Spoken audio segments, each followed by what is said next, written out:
কিছুক্ষণ পর অমর একুশে বইমেলার উদ্বোধন চলবে 15 মার্চ পর্যন্ত।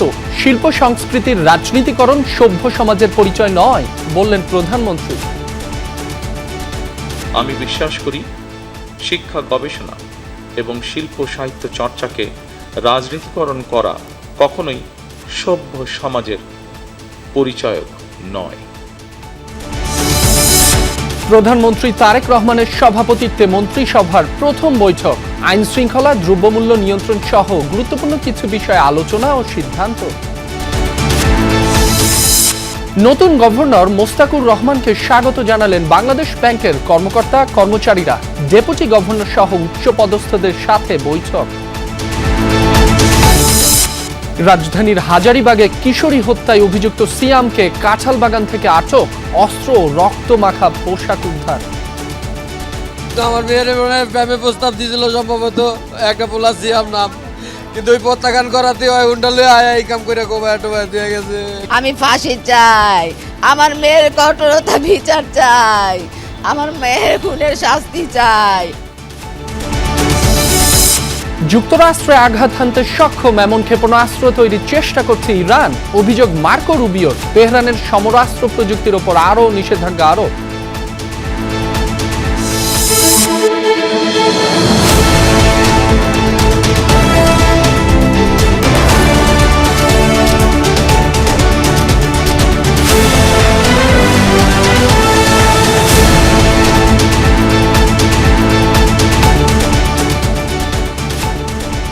আমন্ত্রণ দুপুরের বাংলাদেশে, আপনাদের সাথে আছি মাসুম রাব্বি। এতক্ষণ শিরোনাম দেখছিলেন। শিল্প সংস্কৃতিকে রাজনীতিকরণ কখনোই সভ্য দেশের পরিচায়ক নয়। বিভিন্ন ক্ষেত্রে গৌরবদীপ্ত অবদান রাখায় 9 জন ব্যক্তি ও একটি প্রতিষ্ঠানকে 21 পদক তুলে দিয়ে এ কথা বলেছেন প্রধানমন্ত্রী তারেক রহমান। তিনি বলেন, জ্ঞান বিজ্ঞানে সব শাখায় যেন দেশ এগিয়ে যেতে পারে তেমন একটি উদার গণতান্ত্রিক রাষ্ট্র গড়তে চায় তার সরকার। বলেন, 21শে ফেব্রুয়ারি ছিল জালিমের বিরুদ্ধে নিজেদের অধিকার প্রতিষ্ঠার আন্দোলন।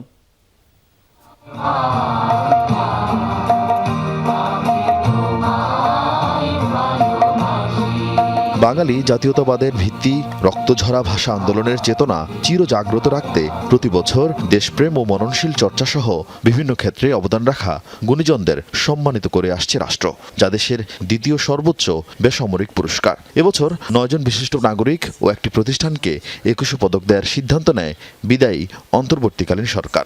শহীদ প্রেসিডেন্ট জিয়াউর রহমান 1976 সালে প্রথম 21 পদক প্রবর্তন করেন। নির্বাচন, নতুন সরকার গঠন সহ নানাবিধ কারণে এবছর কয়েকদিন পিছিয়ে ফেব্রুয়ারির শেষ ভাগে রাজধানীর ওসমানী মিলনায়তনে আয়োজন করা হয় 21 পদক প্রধান অনুষ্ঠান, যেখানে প্রধানমন্ত্রী তারেক রহমান তুলে দেন রাষ্ট্রীয় সম্মাননা। চলচ্চিত্রে ফরিদা আক্তার ববিতা, চারুকলায় অধ্যাপক আব্দুস সাত্তার, স্থাপত্যে মেরিনা তাবাসসুম, শিক্ষায় মাহবুর আলম মজুমদার, ভাস্কর্যে তেজস হালদার যশ, নৃত্যকলায় অর্থী আহমেদ, নাট্যকলায় ইসলাম উদ্দিন পালাকার ও সাংবাদিকতায় শফিক রেহমান।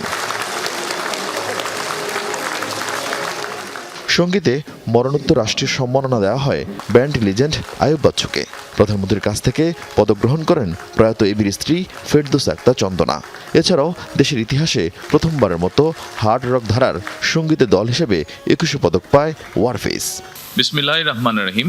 বক্তব্যের শুরুতেই পদকপ্রাপ্তদের অভিনন্দন জানান প্রধানমন্ত্রী। বলেন, 21 ফেব্রুয়ারি বাংলাদেশের আত্মপরিচয় স্মারক। 21 ফেব্রুয়ারি একদিকে মাতৃভাষা মর্যাদা প্রতিষ্ঠার সংগ্রাম এবং একই সাথে এটি ছিল জালেমের বিরুদ্ধে নিজেদের অধিকার প্রতিষ্ঠার আন্দোলন। সুতরাং ফেব্রুয়ারি মানেই আত্মপরিচয় উপলব্ধির মাস। শিল্প সংস্কৃতিকে রাজনীতিকরণের সমালোচনা করেন প্রধানমন্ত্রী। আগামীর উদার গণতান্ত্রিক রাষ্ট্র গড়তে বিজ্ঞজনদের দিক নির্দেশনা চান তিনি। শিক্ষা, গবেষণা এবং শিল্প সাহিত্য চর্চাকে রাজনীতিকরণ করা কখনোই সভ্য সমাজের পরিচায়ক নয়। শিক্ষা, সাহিত্য, শিল্পকলা, বিজ্ঞান ও প্রযুক্তি অর্থাৎ জ্ঞান বিজ্ঞানে সব শাখায় যাতে দেশ এগিয়ে যেতে পারে, নৈতিক মানসম্পন্ন তেমন একটি উদার গণতান্ত্রিক রাষ্ট্র ব্যবস্থা প্রতিষ্ঠার লক্ষ্যে বর্তমান গণতান্ত্রিক সরকার অবশ্যই কাজ করবে। 1976 সালে 21 পদকের প্রবর্তন করেন প্রধানমন্ত্রী তারেক রহমানের বাবা সাবেক রাষ্ট্রপতি জিয়াউর রহমান। অনুষ্ঠান শেষে হেঁটে সচিবালয়ে ফিরেন প্রধানমন্ত্রী তারেক রহমান ও তার কন্যা জায়মা রহমান। আরফিন শাকিল, যমুনা নিউজ, ঢাকা। দর্শক, ঈদযাত্রা নিয়ে সচিবালয়ে ব্রিফ করছেন সড়ক পরিবহন, রেল ও নৌপথ মন্ত্রণালয়ের মন্ত্রী শেখ রবিউল আলম। সরাসরি যাচ্ছি তার ব্রিফিংয়ে। যদি ঘটে অভিযোগ থাকলে আমাদের কাজটা কি, সেটা হচ্ছে নিশ্চয়ই স্বরাষ্ট্র মন্ত্রণালয় দেখতে পারে, ফৌজদারি অপরাধ হিসেবে ব্যবস্থা নেবে। আমরা যোগাযোগ মন্ত্রণালয় আমাদের এটা নিরাপদ সড়ক রাখতে চাই, পরিবহনগুলো একটা শৃঙ্খলার সাথে সেটা চলছে এবং যাত্রী বহন করছে, এটা আমাদের সুপারভিশনের দায়িত্ব। সে জায়গায় আমরা মনোযোগী আছি। যেখানে ব্যত্যয় হচ্ছে আমরা স্বরাষ্ট্র মন্ত্রণালয়, বাণিজ্য মন্ত্রণালয়ের সহযোগিতা নিয়ে এখানে একটা জবাবদিহিতা আনার চেষ্টা আমাদের অঙ্গীকার এবং সেটা করছে। আপনাকে তাই মনে হলো চাঁদাটা বৈধ? বৈধ এখন ধরেন আপনি, আমি তো মসজিদ কমিটিতে চাঁদা দিচ্ছি, এখন কি বলবেন? আমি তো রিহাবের মেম্বার, প্রতি বছর চাঁদা দিই, কি বলবেন? এটা অবৈধ বলবেন? আমি জাতীয় নির্বাহী কমিটির মেম্বার, আমার পার্টিকে একটা নির্ধারণ করা আছে চাঁদা দিতে হয় বছরে এই কয়টা টাকা, অল্প কয়টা টাকা। আপনি কি অবৈধ বলবেন? আপনি অবৈধ বলে বলতে পারেন, আমি তো আপনাকে জড়িত করতে পারবো না। আমরা বলতে পারি যে আমাদের ঢাকার যে ট্রাকগুলো ঢুকে কয়েকটা জায়গায় দাঁড়িয়ে দাঁড়িয়ে যে টোকেন দিয়ে নেওয়া হয়, এটা আসলে আমি তো বলছি না, আমি বলছি ট্রাক মালিক সমিতি তাদের কল্যাণে যে টাকাটা নেয় তাদের মধ্যে মিটিং করে নির্ধারণ করে সেটা বৈধ। যারা পথে অবৈধভাবে নেবে সেটা তো অবৈধ। সেটা আপনারা মনোযোগী যদি করতে চান, আমরা তৎপর আছি। স্পেসিফিক বলেন যে এই জায়গায় এটা ঘটছে, ডেফিনেটলি নেসেসারি অ্যাকশন নেওয়া হবে। ঢাকায় যে কোম্পানিগুলো আছে আপনি সে জানেন, কোম্পানি অনুযায়ী প্রত্যেক কোম্পানিকে প্রতিদিন টাকা দিতে হয়। কোনো কোনো ক্ষেত্রে 200, 300, 400, 500, 700 টাকা পর্যন্ত দিতে হয়। এটা যারা বাস মালিক আর কোম্পানি কিন্তু আলাদা। বাস মালিকের কাছে জোর করে নেওয়া হয়, তারা ইচ্ছা করে দেয় না। তারা এটা কি বৈধ বলছেন আপনি? না, আমি বৈধ আর অবৈধ বলা করছি না। আপনি কেন বৈধ আর অবৈধ জায়গায় যাচ্ছেন? বাস মালিকদের কাছে আপনি বলছেন যে নেওয়া হয় যারা রুট কোম্পানিগুলি চালায়। এখন কোম্পানি এবং বাস মালিক কি শর্তে ওখানে বাস দিয়েছেন সেটা জানলে বোঝা যাবে যে সেখানে কোনো ব্যত্যয় ঘটছে কিনা। এখন কোম্পানির সাথে যদি বাস মালিকদের ওইরকম সমঝোতা থাকে, তার বাসটি ওই রুটে চললে তিনি 100 টাকা দিবেন, আমি জানি না আছে কিনা। থাকলে তো আপনি অবৈধ বলতে পারছেন না, উনি অ্যাগ্রি করেছেন। আর যদি ওনার কাছে জোর করে নেওয়া হয়ে থাকে, যেটা উনি অ্যাগ্রি করেন নাই, আমাদেরকে এত করেন, আমরা ব্যবস্থা নেব। অবশ্যই দেখবো। আপনি নজর এনেছেন, ডেফিনেটলি আমি দেখবো। মাননীয় মন্ত্রী, ঈদ যাত্রা এবার কতটুকু স্বাচ্ছন্দ্যের কোনো নতুনত্ব আছে কি? আপনি যেগুলি বলেছেন এগুলি তো আমরা আগেও দেখেছি, নতুনত্ব কি আছে? যেহেতু আপনি নতুন দায়িত্ব নিয়েছেন। না, নতুনত্ব হচ্ছে কি যে যেখানে সফলতা আমরা শতভাগ করতে চাই, এটাই নতুনত্ব। নতুনত্ব এখানে নতুন তো আর আমাদের ধরেন পরিবহন সেক্টরও বড় পরিবর্তন হয় নাই, মানুষের জীবনযাত্রার মানেরও পরিবর্তন হয় নাই। আমাদের যাতায়াত প্রক্রিয়া আছে, আমরা ছুটি পাবো, যে লঞ্চে যাই দৌড় দিয়ে লঞ্চে যাই, যে টিকিট করিনি, যে বাসে যেতে চাই দৌড় দিয়ে বাস স্টেশনে যাই। আমাদের এই যাত্রা তো আর পরিবর্তনটা হয়নি, ম্যানারের পরিবর্তন হয়নি। সেটা যাতে ফাংশন করে যথা উপযুক্তভাবে যাত্রীর স্বার্থে, জনগণের স্বার্থে, সে ব্যাপারে আমরা আরো জোরালো ভূমিকা নিচ্ছি। ধন্যবাদ সবাইকে। দর্শক, ঈদযাত্রা নিয়ে সচিবালয়ে ব্রিফ করছিলেন সড়ক পরিবহন, রেল ও নৌপথ মন্ত্রণালয়ের মন্ত্রী শেখ রবিউল আলম। আমরা সরাসরি যুক্ত ছিলাম সেই ব্রিফিংয়ে। প্রধানমন্ত্রী তারেক রহমানের সভাপতিত্বে অনুষ্ঠিত হল মন্ত্রিসভার প্রথম বৈঠক। সচিবালয়ের মন্ত্রিপরিষদ বিভাগে নতুন মন্ত্রিসভার এই গুরুত্বপূর্ণ বৈঠকটি অনুষ্ঠিত হয়। সরকার গঠনের পর এইটি ছিল মন্ত্রিসভার প্রথম বৈঠক, আনুষ্ঠানিক বৈঠক। এতে দেশের আইন শৃঙ্খলা পরিস্থিতি, দ্রব্যমূল্য নিয়ন্ত্রণ এবং প্রশাসনিক সংস্কার সহ বেশ কিছু নীতি নির্ধারণী বিষয়ে আলোচনা ও সিদ্ধান্ত গৃহীত হয়। সকাল 10টায় শুরু হওয়া এই বৈঠকে মন্ত্রিসভার সদস্যগণ এবং সংশ্লিষ্ট সচিবরা উপস্থিত ছিলেন। বৈঠকের শুরুতেই প্রধানমন্ত্রী দেশের বর্তমান পরিস্থিতি পর্যালোচনা করেন এবং জনগণের প্রত্যাশা পূরণে মন্ত্রীদের দ্রুত কার্যকর পদক্ষেপ নেয়ার আহ্বান জানান।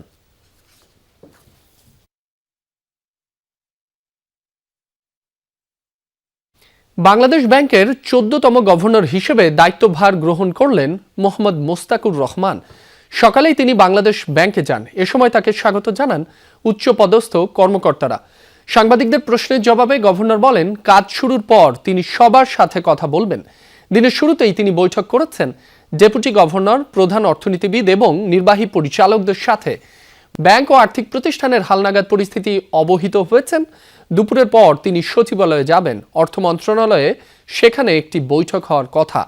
বুধবার তাকে 4 বছরের জন্য নিয়োগ প্রদান করে অর্থ মন্ত্রণালয়। এর আগে গভর্নর ডক্টর আহসান এইচ মনসুরের চুক্তিভিত্তিক নিয়োগ বাতিল করা হয়। এদিকে নতুন গভর্নর নিয়োগের পর পরিবর্তন আনা হয়েছে গভর্নর সচিবালয়ের অতিরিক্ত পরিচালক পদে।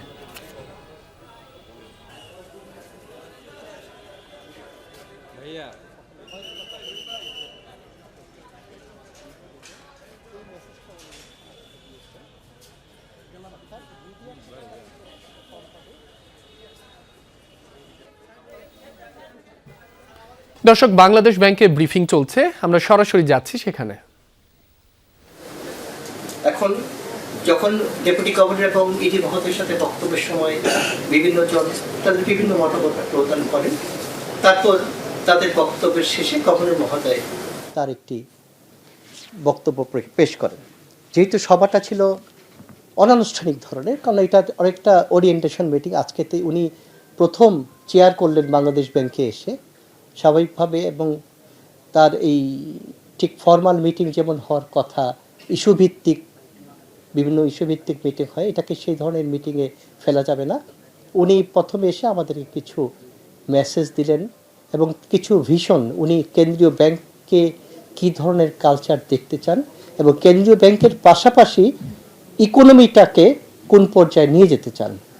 তো উনি প্রথমে এই যে সদ্য সাবেক অন্তর্বর্তী সরকারের সময় যিনি যারা ছিলেন গভর্নর মহোদয় এবং প্লাস অর্থ উপদেষ্টা সহ তাদের সাফল্যের কথাই বলি, যে যেহেতু খাদের কিনারে প্রায় পৌঁছে গেছিল আমাদের ইকোনমি, সেই ইকোনমিটাকে সেই জায়গা থেকে সরিয়ে এনে একটা লো লেভেল ইকুইলিব্রিয়াম মেনটেন করে কিছুটা গ্রোথ ওরিয়েন্টেড, কিছুটা economic growth driven employment generated ইকোনমির দিকে নিয়ে যাওয়ার চেষ্টা করেছে, যদিও সেটা সক্ষম হয়নি। কিন্তু তাদের যে সাফল্য সেটা হলো স্টেবল একটা ম্যাক্রো ইকোনমি মেনটেন করতে পেরেছে। এখন বর্তমান গভর্নর মহোদয় এবং নির্বাচিত সরকারের মূল উদ্দেশ্য হবে এই ইকোনমিটাকে স্টেবল রেখে এমপ্লয়মেন্ট কীভাবে জেনারেশন করা যায়, এবং এমপ্লয়মেন্ট জেনারেশন বৃদ্ধি করতে হলে বেশ কিছু প্যারামিটারকে অ্যাড্রেস করতে হবে। সেখানে হাই ইন্টারেস্ট রেট একটা ইস্যু, তার পাশাপাশি মনে করেন কেন্দ্রীয় ব্যাংকের অন্যতম একটা এজেন্ডা হচ্ছে ইনফ্লেশন কন্ট্রোল করা এবং সাধারণ মানুষের ক্রয় ক্ষমতার মধ্যে প্রাইস স্টেবিলিটিটাকে এনশিওর করা। এগুলো কেন্দ্রীয় ব্যাংক তার জায়গা থেকে যতটুকু পর্যন্ত দায়িত্ব তার শতভাগই তারা পালন করবে, এবং সেই পালন তো আর গভর্নর মহোদয় একা করবে না, টোটাল সেন্ট্রাল ব্যাংক এবং টোটাল ব্যাংকিং সেক্টর মিলেই কাজগুলি করবে। তো উনি আমাদের সহযোগিতা কামনা করেছেন এবং আমাদের সকলে যারা বক্তব্য দিয়েছেন তারাও গভর্নর মহোদয়কে শতভাগ সহযোগিতা করার আশ্বাস দিয়ে তাকে বাংলাদেশ ব্যাংকে বরণ করে নিয়েছেন নবনিযুক্ত গভর্নর মহোদয় হিসেবে। তো গভর্নর মহোদয় আজকে কিছু দিক নির্দেশনা দিয়েছেন, এগুলো জাস্ট পয়েন্ট আকারে আপনাদেরকে উল্লেখ করছি, এগুলো লিখিত কপি আপনাদেরকে দিব, সেটা আপনাদেরকে পরে আপনাদের টিভি বা পত্রিকার কাজে ব্যবহার করতে পারবেন। উনি বলেছেন ম্যাক্রো ইকোনমিকে স্টেবল রেখে গ্রোথটা বৃদ্ধি করতে হবে, ইকোনমিক গ্রোথটা। তবে এই গ্রোথ হতে হবে ইনক্লুসিভ, যত ইনক্লুসিভ হবে তত এমপ্লয়মেন্টটাও বৃদ্ধি পাবে। বেশ কিছু কলকারখানা আমরা গত 1.5 বছরে বন্ধ হতে দেখেছি, পলিটিক্যাল আনস্টেবিলিটি সহ ডলার প্রাইসিং বিভিন্ন কারণে বন্ধ হয়ে গিয়েছে। ইকোনমিককে যদি বুস্ট আপ করতে হয় তবে এই কলকারখানাগুলোকে অবশ্যই চালু করতে হবে। এই ব্যাপারে বাংলাদেশ ব্যাংক উদ্যোগ গ্রহণ করবেন। বিনিয়োগ বৃদ্ধির ক্ষেত্রে একটা বড় বাধা হচ্ছে হাই ইন্টারেস্ট রেট, এটা কিভাবে অ্যাড্রেস করা যায় সেটাও বাংলাদেশ ব্যাংক বিষয়টি তলিয়ে দেখবে। অবশ্যই প্রাইস স্টেবিলিটি এবং ইনফ্লেশন কন্ট্রোলের কথা বললাম, এটা তো প্রাইম একটা অবজেক্টিভ। এটাও হাজারীবাগের নবম শ্রেণীর শিক্ষার্থী শাহরিয়ার শারমিন বিনতিকে ছুরিকাঘাতে হত্যার ঘটনায় মূল অভিযুক্ত সিয়ামকে আটক করেছে পুলিশ। রাজধানীর কাঁঠালবাগান এলাকা থেকে গ্রেফতার করা হয় তাকে। এ সময় অস্ত্র ও রক্তমাখা পোশাকও জব্দ করা হয়। বুধবার রাতে হাজারীবাগের হায়দার হোটেলের গলিতে কিশোর সিয়ামের ছুরিকাঘাতে নিহত হয় বিনতি। এর আগে রাত 9:15টার দিকে সিসি ক্যামেরার হায়দার হোটেলের গলি ধরে অভিযুক্ত কিশোর সিয়ামের সঙ্গে হাঁটতে দেখা যায় নিহত বিনতিকে। কিছুক্ষণ পরই পাশের অন্ধকার গলি থেকে রক্তাক্ত বিনতির চিৎকারে প্রতিবেশীরা ঘটনাস্থলে জড়ো হয়। এরপর তাকে পাঠানো হয় স্থানীয় একটি হাসপাতালে। পরে চিকিৎসাধীন অবস্থায় সে মারা যায়। বিনতিকে ছুরিকাঘাতের পর অভিযুক্ত সিয়ামকে রাস্তায় ধারালো অস্ত্র নিয়ে অস্বাভাবিক আচরণ করতেও দেখা যায়। সিয়াম দীর্ঘদিন ধরে মেয়েকে উত্ত্যক্ত করে আসছিল অভিযোগ করেন বিনতির বাবা। অভিযুক্তের শাস্তি দাবি করেন স্বজনরা।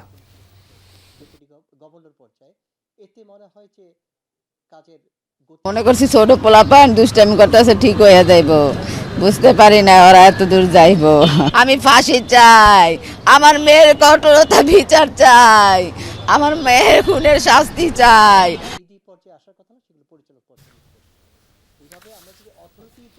নতুন সরকার ঠিকমতো কাজ শুরু করতে না করতেই বিভিন্ন সরকারি দফতর আর ব্যাংকে নামে বেনামে তৎপর হয়ে উঠেছে নানা সংগঠন। বদলি আর তদবির বাণিজ্যে চাপ দিতে ঘটেছে মবের ঘটনাও। সম্প্রতি জিয়া পরিষদের নামে সোনালী ব্যাংকের 6 কর্মকর্তাকে চাপ দিয়ে বদলির ঘটনা আলোচনা জন্ম দিয়েছে। সরকারি দলের নাম ভাঙিয়ে এমন ঘটনায় উদ্বেগ জানিয়েছেন টিআইবির নির্বাহী পরিচালক আরিফুর রহমান সবুজ। জানাচ্ছেন বিস্তারিত। আমাদের মতো করে জাতীয়তাবাদী যারা বঞ্চিত সিনিয়র অফিসার এদের প্রমোশন যেমন হয়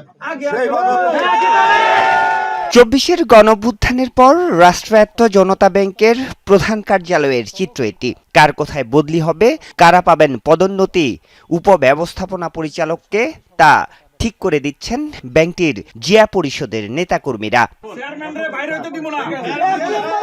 5 আগস্ট পরবর্তী সময়ে সরকারের বিভিন্ন দপ্তরে দপ্তরে এমন ঘটনায় ওই সময় বিএনপির ভারপ্রাপ্ত চেয়ারম্যানের কঠোর নির্দেশে অনেকটাই বন্ধ হয়ে যায় নামে বেনামে বিভিন্ন পেশাজীবী সংগঠনের এমন দৌরাত্ম্য। তবে নতুন সরকারের শপথ নেয়ার দুদিন না যেতেই রাষ্ট্রায়ত্ত সোনালী ব্যাংকের প্রধান কার্যালয়ে ঘটেছে একই ঘটনা। ওই দিন ব্যাংকটির জিয়া পরিষদের সাধারণ সম্পাদক এস.এম. আবুল বাশারের নেতৃত্বে 6 কর্মকর্তার বদলির সুপারিশ নিয়ে এমডির কাছে যান বেশ কজন নেতা। সুপারিশ না শুনলে ঘিরে রাখা হয় এমডিকে। চাকুরি বিধি অনুযায়ী এমন মব করে বদলির সুপারিশ করা যায় কিনা তা জানতে জিয়া পরিষদ কার্যালয়ে গেলে তড়িঘড়ি করে বের হয়ে যান সংগঠনটির সভাপতি সুভাষ চন্দ্র চাকমা। একে একে অফিস ত্যাগ করেন অন্য নেতারাও। এক পর্যায়ে কথা বলতে বাধা প্রদান করেন পরিষদের যুগ্ম সাধারণ সম্পাদক। পরে আবুল বাশার জানান বিগত 17 বছর ধরে বঞ্চিত হয়েছেন তারা। জিয়া পরিষদের নেতা হিসাবে বদলির এই সুপারিশ করতেই পারেন তিনি। তার দাবি এমডি সহ আওয়ামী লীগের সুবিধাভোগীরা এখনো আছেন দাপটের সাথে। সুপারিশ করতেই পারি, অনুরোধ করতে পারি আমরা বদলির জন্য। কোনো চাপ সৃষ্টি করি নাই। আমাদের ওখানে যে ছবিটা, এই ছবিটা হলো আমরা আমাদের এমডি মহোদয়ের কাছে আমরা গেছি একটা সৌজন্য সাক্ষাৎ করতে ইলেকশনের পরে। এ ঘটনার পর বুধবার শৃঙ্খলা ভঙ্গের অভিযোগে সাধারণ সম্পাদক বাশার সহ জিয়া পরিষদের 8 কর্মকর্তাকে তাৎক্ষণিক বদলি করেছে কর্তৃপক্ষ। ব্যাংকের সুষ্ঠু পরিবেশ বজায় রাখতে চিঠি জারি করা হয়। তবে এ নিয়ে কথা বলেননি ব্যাংকটির ব্যবস্থাপনা পরিচালক। শুধু ব্যাংক নয়, নতুন সরকার গঠনের পর এমন মবের ঘটনা ঘটেছে পূর্বাঞ্চল রেলওয়ের প্রধান হিসাব কর্মকর্তার কার্যালয়েও। এসব ঘটনা নতুন এই সরকারের ভালো কাজের প্রচেষ্টাকে ম্লান করবে বলে মনে করেন টিআইবির নির্বাহী পরিচালক। যারা বাস্তবে বঞ্চিত ছিল তাদের যৌক্তিক বিবেচনায়, তাদের দক্ষতা অভিজ্ঞতা বিবেচনায় যথাযথ পদে প্রদান করতে হবে, সেটি ঠিক। কিন্তু আদায় করে নেওয়ার যে সংস্কৃতিটা, এবং এইটা আমাদের পালা, এইটা যেন বন্ধ হয়, সেটা বন্ধ করার জন্য যিনি প্রধানমন্ত্রী ইতিমধ্যে বেশ কিছু ইতিবাচক দৃষ্টান্ত স্থাপন করেছেন, তার মুখ থেকে দলে যারা বিভিন্ন পেশাজীবী সংগঠনগুলো আছে প্রতিনিধিত্ব করছেন, তাদের কাছে একটা কঠোর একটা বার্তা দিতে হবে। এদিকে সোনালী ব্যাংকের বদলি বাণিজ্যের এই ঘটনা জানাজানি হওয়ার পর এস.এম. আবুল বাশারকে সাধারণ সম্পাদকের পদ থেকে সাময়িক বহিষ্কার করেছে জিয়া পরিষদের কেন্দ্রীয় কমিটি। আরিফুর রহমান সবুজ, যমুনা নিউজ, ঢাকা। 1971 সালের মুক্তিযুদ্ধের সময় মানবতা বিরোধী অপরাধের মামলায় আমৃত্যু কারাদণ্ডপ্রাপ্ত আসামি বাগেরহাটের খান আকরমকে খালাস দিয়েছেন আপিল বিভাগ। প্রধান বিচারপতির নেতৃত্বাধীন আপিল বিভাগ এই রায় দেন। এই মামলায় 2015 সালের 11 আগস্ট নভেম্বর খান আকরাম খান সহ 7 আসামিকে সাজা দেয় ট্রাইব্যুনাল। পরে রায়ের বিরুদ্ধে আপিল করেন আকরাম খান। এই মামলায় আকরামের বিরুদ্ধে একজন মুক্তিযোদ্ধাকে অপহরণ করে হত্যার অভিযোগ আনা হয়েছে। খালাস চেয়ে করা শুনানি আসামিপক্ষ বলেন, ভুলভাবে বাগেরহাটের রাজাকার আকরাম হোসেনের পরিবর্তে সাজা দেয়া হয়েছিল খান আকরামকে। ট্রাইব্যুনাল থেকে একটি চার্জে আমৃত্যু কারাদণ্ড দেওয়া হয়। সেই রায়ের বিরুদ্ধে আমরা আপিল করি 2018 সালে। সেই আপিলটি আজকে নিষ্পত্তি হয়েছে। মাননীয় অ্যাপিলেট ডিভিশন আপিলটি অ্যালাউ করেছেন বাই ইউনানিমাস ভার্ডিক্ট। আমরা আশা করছি এই অ্যাডভান্স অর্ডারের কপি যদি আগামী সপ্তাহে পাই তাহলে উনি আগামী সপ্তাহে খালাস করবেন। এই মামলায় রিভিউর সুযোগ আছে, যদি রাষ্ট্রপক্ষ চায় তাহলে ওনারা এই মামলার বিরুদ্ধে রিভিউ করতে পারবেন। ট্রাইব্যুনালের প্রসিকিউশনের সদস্যদের ঘুষ লেনদেন নিয়ে দ্বন্দ্ব বেশ কয়েকদিন ধরেই সমালোচনা তুঙ্গে। প্রসিকিউশনের সদস্যদের মধ্যে তৈরি হওয়া বিভাজনে ট্রাইব্যুনালের বিচারে কোনো প্রভাব পড়বে না বলে জানিয়েছেন চিফ প্রসিকিউটর আমিনুল ইসলাম। ট্রাইব্যুনালে এক ব্রিফিংয়ে তিনি বলেন, দুই পক্ষের পাল্টাপাল্টি অভিযোগের কারণে গত কয়েকদিন ধরেই ট্রাইব্যুনালের কার্যক্রম চলছে ঢিমে তালে। দ্রুতই দ্বন্দ্বের অবসান ঘটবে বলেও আশা করেন তিনি। এ সময় খান আকরামের খালা শিশুতেও কথা বলেন আমিনুল ইসলাম। বলেন, জামায়াত নেতা এটিএম আজহারুল ইসলাম যেভাবে মৃত্যুদণ্ড থেকে খালাস পেয়েছিলেন, সেই আলোকে খান আকরামের বিষয়ে আদেশ দিয়েছেন আপিল বিভাগ।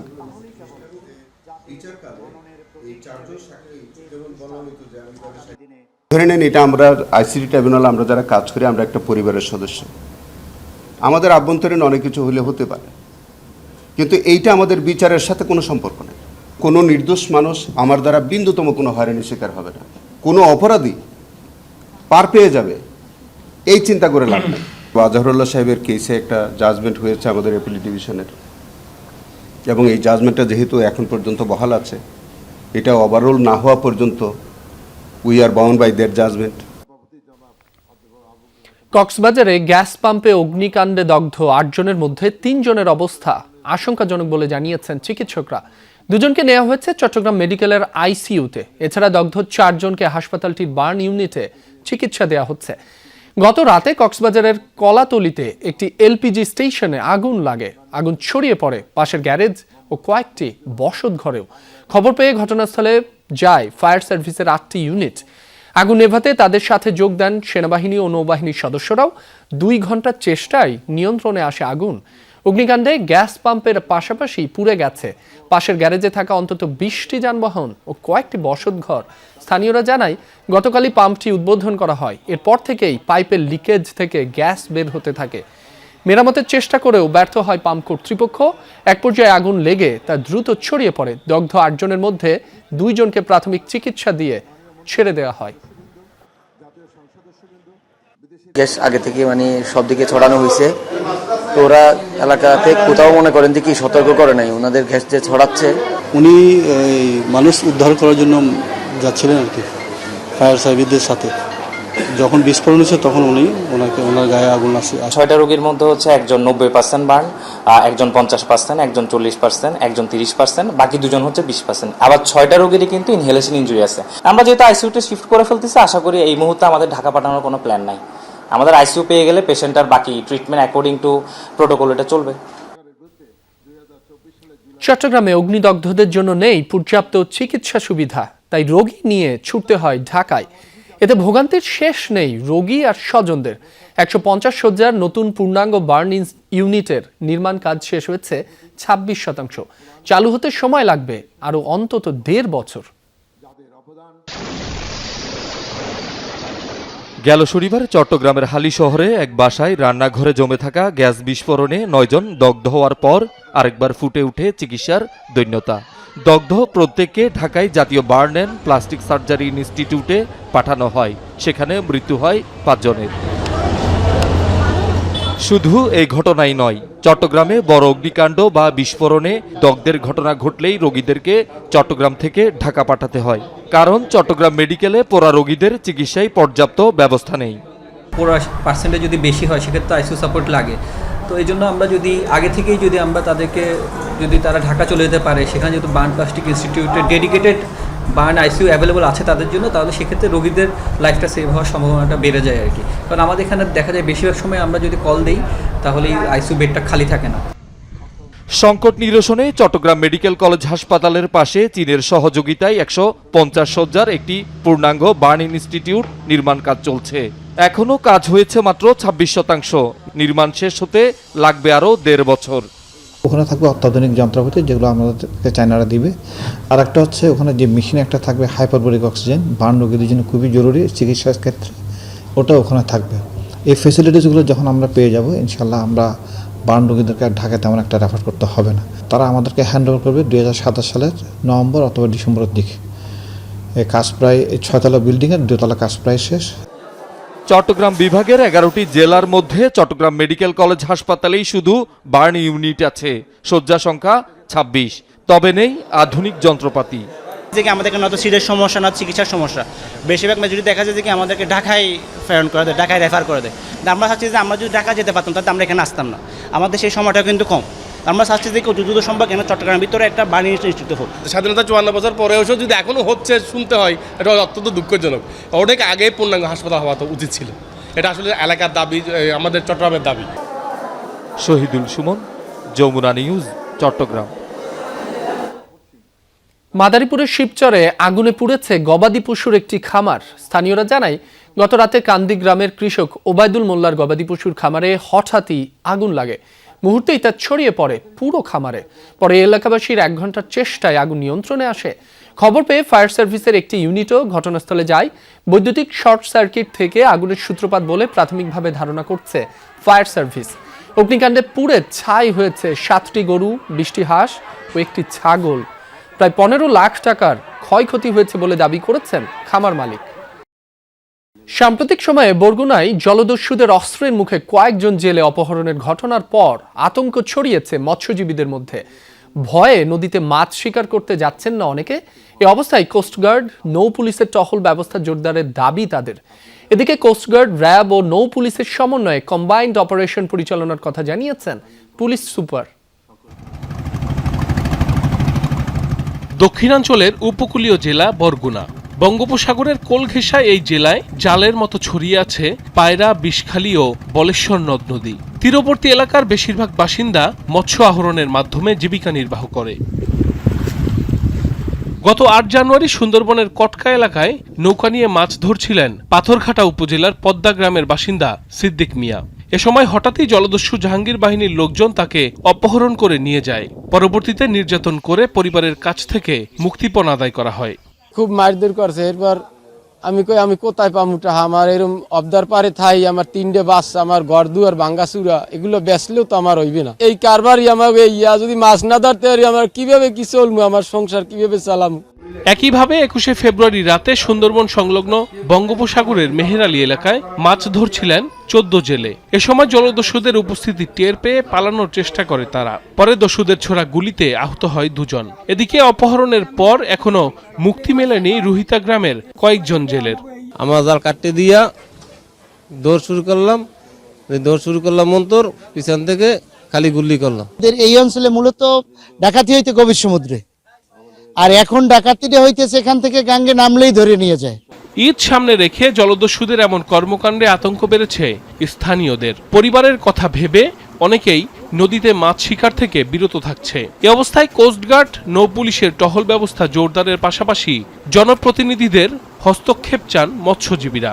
আমরা চাই অতি অবশ্যই আমাদের এমপি মহোদয় সব হস্তক্ষেপ করছি যাতে ডাকাতি নির্মূল হয়। আমরা তো সংখ্যায় আছি যে কোন সময় আমাদের বাজার অ্যাটাক করে, কোন সময় আমার বাড়ি ঘর অ্যাটাক করে ফেলায়। ডাকাত জল যদি সুন্দরবনে থাকে তাইলে সাগরে এমনি যাইলে আর যাবে না, মাছও পাবে না, আর তাদের না খাইয়েই থাকতে। কোস্টগার্ড, র্যাব ও নৌ পুলিশের সমন্বয়ে কম্বাইন্ড অপারেশন পরিচালনার আশ্বাস পুলিশ সুপারের। কোস্টগার্ড, নৌ পুলিশ এবং আমাদের সমন্বয়ে, জেলা পুলিশের সমন্বয়ে সবাই মিলে আমরা মিটিং করব। মিটিং করে খুব দ্রুত আমরা একটি সমন্বিত অপারেশনাল প্ল্যান করব এবং আমরা অভিযান পরিচালনা করব যেন জেলেরা নির্বিঘ্নে নিশ্চিন্তে মাছ শিকার করতে পারে এবং তাদের জীবিকা নির্বাহ করতে পারে। জেলার 6টি উপজেলায় জেলে রয়েছে প্রায় 2 লাখ। এর মধ্যে নিবন্ধিত জেলের সংখ্যা প্রায় 50,000। সাইফ আহমেদ, যমুনা নিউজ। এখন থেকে স্পাইসি ক্রিস্পি পটাটা প্রাণ পটাটা একটি স্বনির্ভর বিস্কুট। বঙ্গোপসাগর ও সুন্দরবনে জলদস্যু নির্মূলের দাবিতে বরগুনায় মানববন্ধন ও সমাবেশ করেছেন মৎস্যজীবী ট্রলার মালিক সমিতি ও জেলেরা। সকালে বরগুনার পাথরঘাটা গোল চত্বর এলাকায় এই মানববন্ধন হয়। বক্তারা জানান, জলদস্যুরা প্রায়ই জেলেদের সবকিছু লুট করে নিয়ে যায়। এছাড়া অপহরণ করে মুক্তিপণ দাবি করে তারা। সাগর ও সুন্দরবনে অভিযান পরিচালনা করতে সংশ্লিষ্ট কর্তৃপক্ষের প্রতি আহ্বান জানান ভুক্তভোগীরা। জলদস্যু নির্মূল না হলে কঠোর আন্দোলনের হুঁশিয়ারিও দেওয়া হয় মানববন্ধনে। পরে পাথরঘাটা উপজেলা নির্বাহী কর্মকর্তার মাধ্যমে সংশ্লিষ্ট বিভিন্ন দফতরে স্মারকলিপি প্রদান করা হয়।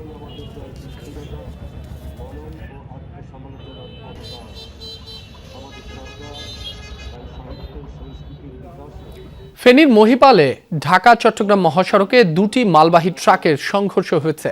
সকাল 7টা নাগাদ মহিপাল এলাকায় এই দুর্ঘটনা ঘটে। এ সময় মালবাহী ট্রাক দুটিতে আগুন লেগে যায়। পরে ফায়ার সার্ভিস ঘটনাস্থলে গিয়ে আগুন নিয়ন্ত্রণে আনে। মহিপাল হাইওয়ে থানার অফিসার ইনচার্জ জানান, দুর্ঘটনায় আহত দুজনকে হাসপাতালে পাঠানো হয়েছে। আর ফেনীর 250 শয্যা হাসপাতালে চিকিৎসক জানিয়েছেন আহত একজন চিকিৎসাধীন। তার অবস্থা আশঙ্কাজনক নয় বলেও নিশ্চিত করা হয়েছে। আহত অপরজন চিকিৎসা নিয়ে বাড়ি চলে গেছেন।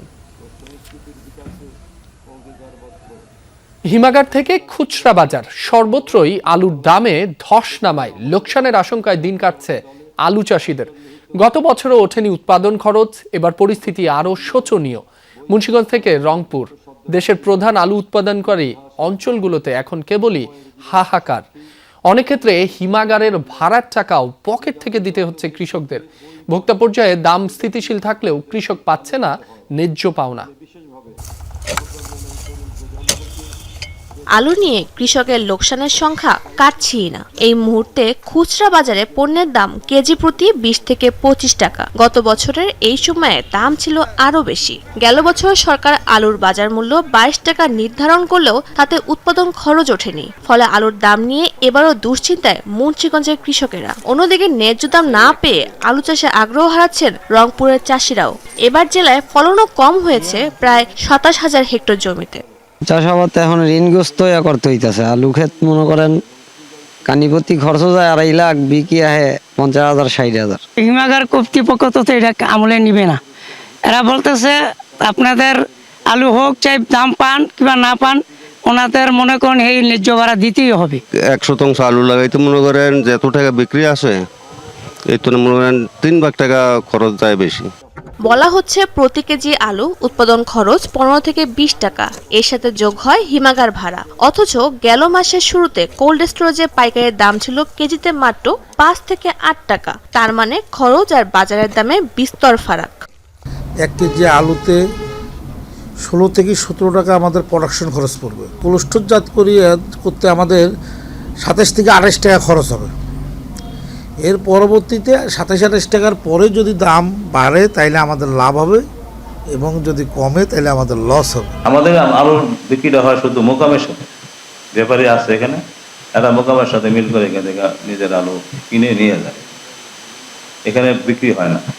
দেশে আলুর বার্ষিক চাহিদা প্রায় 1 কোটি টন। চলতি বছরের শুরুতে হিমাগারে অবিকৃত ছিল 1,87,000 টন। ভাড়ার টাকা না ওঠায় অনেক কৃষক আলু সেখানেই ফেলে আসেন। শাহজিন অন্তরা, যমুনা নিউজ, ঢাকা। যুক্তরাষ্ট্রে হামলা চালাতে সক্ষম এমন আন্তঃমহাদেশীয় ক্ষেপণাস্ত্র তৈরি করছে ইরান, এমন অভিযোগ করেছেন মার্কিন পররাষ্ট্রমন্ত্রী মার্কো রুবিও। এ খাতে তেহরান বিপুল পরিমাণ অর্থ ব্যয় করছে বলেও দাবি করেন তিনি। চলমান আলোচনা সত্ত্বেও নিজেদের ক্ষেপণাস্ত্র প্রকল্পের পরিধি ইরান কমায়নি বলেও জানান তিনি। এদিকে ইরানের সমরাস্ত্র কার্যক্রমের ওপর আরো কড়াকড়ি আরোপ করেছে যুক্তরাষ্ট্র। সাপের ফনার আকৃতি নিয়ে দ্রুতগতিতে লক্ষ্যের দিকে এগিয়ে চলছে মিসাইল। ইরানের বহুল আলোচিত সিজিল ক্ষেপণাস্ত্র এটি। মার্কিন প্রেসিডেন্টের স্টেট অব দ্য ইউনিয়নের ভাষণের পর আবারও আলোচনায় ইরানের আন্তঃমহাদেশীয় ক্ষেপণাস্ত্র। ভাষণে ইরানের মিসাইল প্রকল্প নিয়ে সমালোচনা করেন ট্রাম্প। এরপরই ইরানের আইসিবিএম নিয়ে হুমকি এলো মার্কিন পররাষ্ট্রমন্ত্রীর তরফ থেকে। Very large number of ballistic missiles ইরানের ভান্ডারে বিপুল পরিমাণ ব্যালিস্টিক মিসাইল রয়েছে, বিশেষ করে স্বল্প ও মাঝারি পাল্লার ক্ষেপণাস্ত্র, যেগুলো খুবই ভয়ঙ্কর ইরানের আশেপাশে থাকা মার্কিন ঘাঁটিগুলোর জন্য। তবে তারা এবার আন্তঃমহাদেশীয় মিসাইলের জন্য জোর চেষ্টা চালাচ্ছে। এই খাতে তারা বিপুল অর্থ ব্যয় করছে। মার্কো রুবিওর এমন মন্তব্যের পরপরই ইরানের সমরাস্ত্র প্রযুক্তির উপর আরও কড়াকড়ি আরোপ করে যুক্তরাষ্ট্র। ইসরায়েল ও মার্কিন গোয়েন্দা সূত্র বলছে, বর্তমানে ইরানের রয়েছে প্রায় 2000 ব্যালিস্টিক ক্ষেপণাস্ত্র, 2 বছরের মধ্যে যা পৌঁছাবে 8000-এ। তেহরানের কাছে বর্তমানে রয়েছে অন্তত 12 ধরনের স্বল্প ও মাঝারি পাল্লার ব্যালিস্টিক মিসাইল। ইরানের সবচেয়ে আধুনিক ও শক্তিশালী ব্যালিস্টিক মিসাইলগুলোর একটি হল খোররাম শহর। তেহরানের স্বল্প পাল্লার ব্যালিস্টিক মিসাইলের মধ্যে রয়েছে টন্ডার 69। চীনের তৈরি হলেও ইরানের সশস্ত্র বাহিনী পরিচালনা করে এই ক্ষেপণাস্ত্রটি। এছাড়াও দেশটির সমরাস্ত্র ভান্ডারে রয়েছে জেরিকো, লোরা সহ নানা পাল্লার ক্ষেপণাস্ত্র। মীর মুশফিকা হাসান, যমুনা নিউজ। যুক্তরাষ্ট্রের হুমকি ধামকির মধ্যেই ব্যাপক পরিসরে সামরিক মহড়া চালিয়েছে ইরান। মঙ্গলবার দেশটির রাষ্ট্রীয় টেলিভিশনে প্রকাশ করা হয়েছে মহড়ার ভিডিও ফুটেজ। ভিডিওতে বিভিন্ন মিসাইল, ড্রোনের সক্ষমতা যাচাই করতে দেখা যায়। এছাড়াও নিজেদের ভান্ডারের বিভিন্ন অত্যাধুনিক সমরাস্ত্র প্রদর্শন করতেও দেখা গেছে। সংবাদ মাধ্যমগুলোর দাবি, উপকূলীয় অঞ্চলে চালানো হয়েছে এই মহড়া। তবে ঠিক কোথায় আর কবে চালানো হয়েছে মহড়া সেটি স্পষ্ট করা হয়নি। ইরানকে ঘিরে ব্যাপক সামরিক উপস্থিতি বাড়াচ্ছে যুক্তরাষ্ট্র, দিচ্ছে হামলার হুমকি। জবাবে পাল্টা হামলার হুঁশিয়ারি আসছে তেহরানের পক্ষ থেকেও।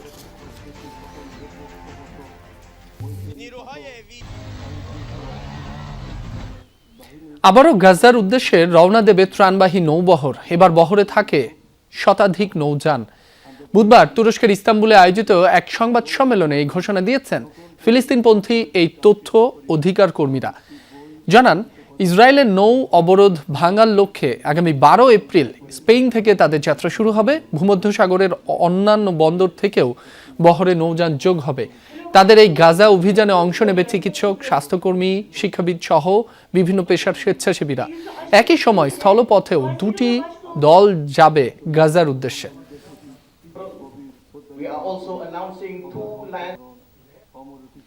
বেনিয়ামিন নেতানিয়াহুকে পরম বন্ধু আখ্যা দিয়ে সবসময় ইসরায়েলের পাশে থাকার অঙ্গীকার করেছেন ভারতের প্রধানমন্ত্রী নরেন্দ্র মোদী।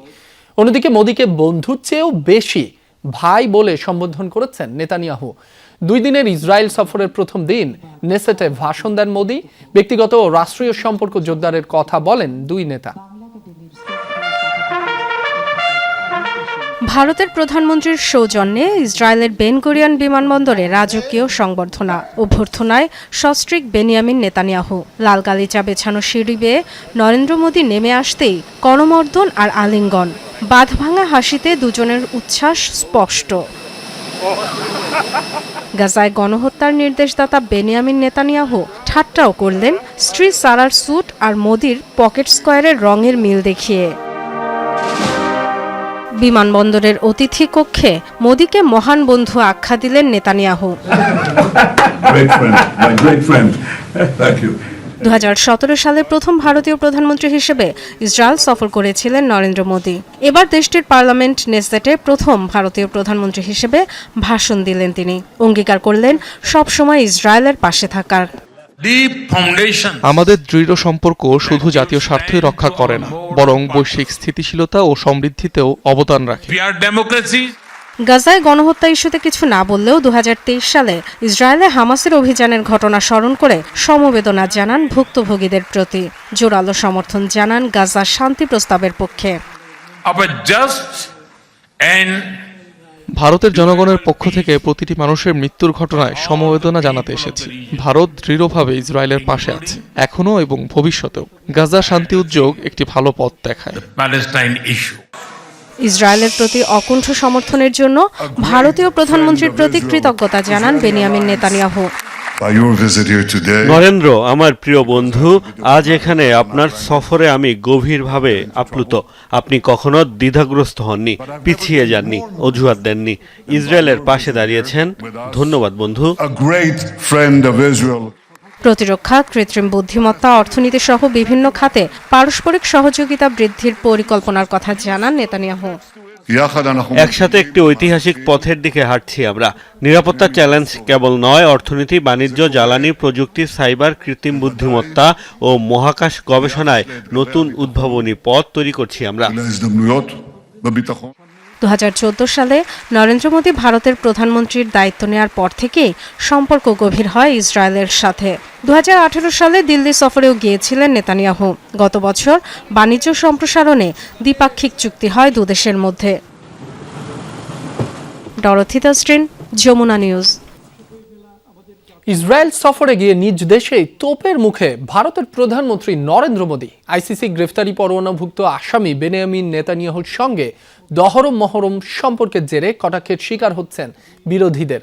গাজায় গণহত্যা চালানো ইসরায়েলের প্রতি দেশের প্রধানমন্ত্রীর এমন প্রীতি নিয়ে ক্ষুব্ধ ভারতের বিভিন্ন সংগঠন ও বিরোধী রাজনৈতিক দলগুলো।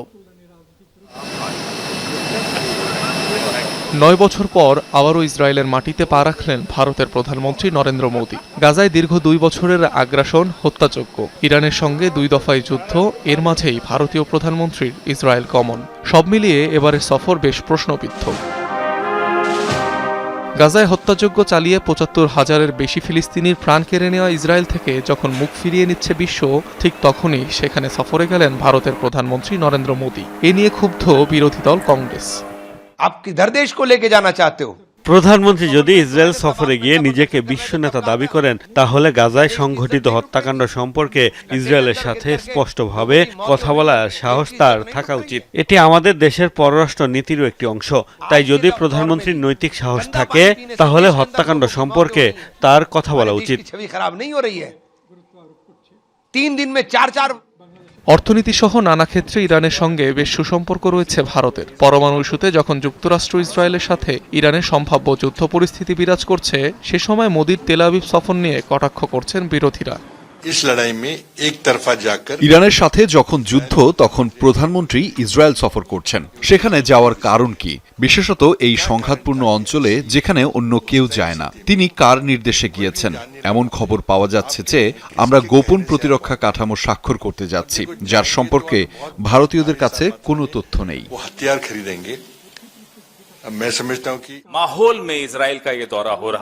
প্রধানমন্ত্রী নরেন্দ্র মোদী কোন পরিবেশে ইসরায়েল সফর করছেন তা বোঝা দরকার, কারণ ইরান আমাদের দীর্ঘদিনের পুরনো মিত্র।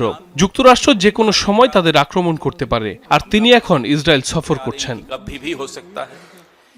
এদিকে নরেন্দ্র মোদীর ইসরায়েল সফর ঘিরে বিরোধিতা প্রকাশ করেছে ভারতের বামপন্থী সহ বেশ কয়েকটি রাজনৈতিক দল ও বিভিন্ন সংগঠন। 2017 সালেও প্রথম কোনো ভারতীয় প্রধানমন্ত্রী হিসাবে ইসরায়েল সফর করেন নরেন্দ্র মোদী। অনিক রহমান, যমুনা নিউজ। দর্শক, অমর একুশে বইমেলা 2026-এর উদ্বোধনী অনুষ্ঠান চলছে। আমরা সরাসরি যুক্ত হচ্ছি সেখানে।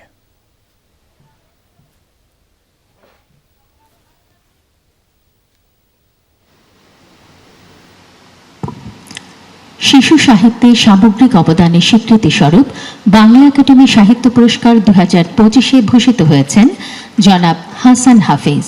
তাঁকে মঞ্চে এসে পুরস্কার গ্রহণের জন্য অনুরোধ জানাচ্ছি।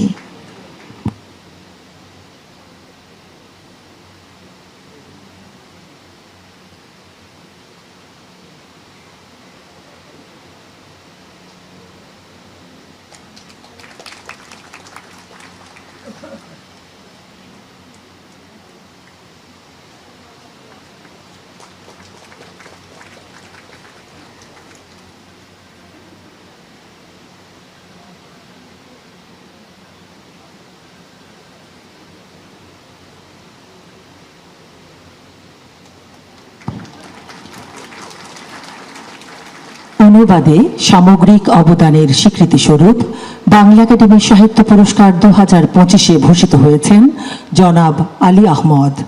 তাঁকে মঞ্চে এসে পুরস্কার গ্রহণের জন্য অনুরোধ জানাচ্ছি।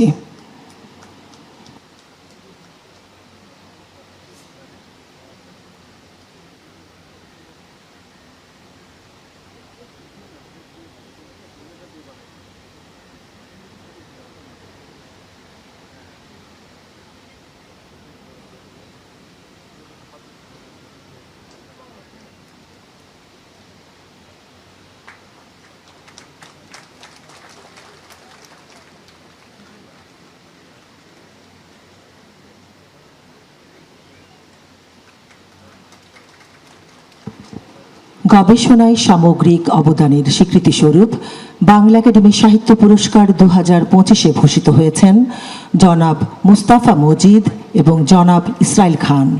তাদের মঞ্চে এসে পুরস্কার গ্রহণের জন্য অনুরোধ জানাচ্ছি। প্রথমেই জনাব মুস্তাফা মজিদ। দর্শক, অমর একুশে বইমেলা প্রাঙ্গণে বাংলা একাডেমি সাহিত্য পুরস্কার প্রাপ্তদের হাতে পুরস্কার তুলে দিচ্ছিলেন প্রধানমন্ত্রী তারেক রহমান। আমরা সরাসরি যুক্ত ছিলাম সেখানে। দর্শক, এই ছিল দুপুরে বাংলাদেশের এখনকার আয়োজনে। এতক্ষণ যারা সাথে ছিলেন সবাইকে ধন্যবাদ।